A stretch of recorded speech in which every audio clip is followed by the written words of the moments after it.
একজন মা দুইটি শিশুর জন্য জীবনভর সংগ্রাম করে গেলেন।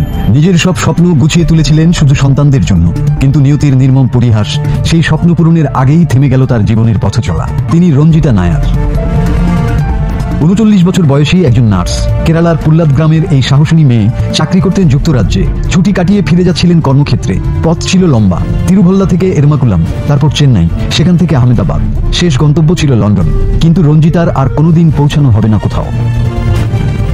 যে বিমানে চড়ে রঞ্জিতা পৌঁছাতে চেয়েছিলেন, এয়ার ইন্ডিয়ার সেই বিমানটি আগুনের গোলায় পরিণত হলো, আর রঞ্জিতা হারিয়ে গেলেন অগ্নিকুণ্ডে। ফিরে এলো না তার হাসিমাখা মুখ, ফিরে এলো না তার দুচোখ ভরা স্বপ্ন। শুধু কান্নায় ভেঙে পড়ল দুই শিশু, ইন্দ্রচূড়ন ও ইধিকা, আর ক্যান্সার আক্রান্ত বৃদ্ধা মা তুলাসী, যিনি মেয়ের জন্য আশায় বুক বেঁধেছিলেন দরজায় বসে। গ্রামের মানুষ জানতো রঞ্জিতা বাড়ি বানাচ্ছিলেন।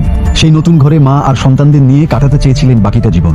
আজ সেই ঘরের দেয়ালগুলো যেন কাঁপছে। আহমেদাবাদে সেদিন শুধু বিমান বিধ্বস্ত হয়নি, চিরতরে হারিয়ে গেছে একজন মা, একজন যোদ্ধা, একটি জীবনের গল্প, আর রেখে গেছে একটি অসমাপ্ত স্বপ্ন।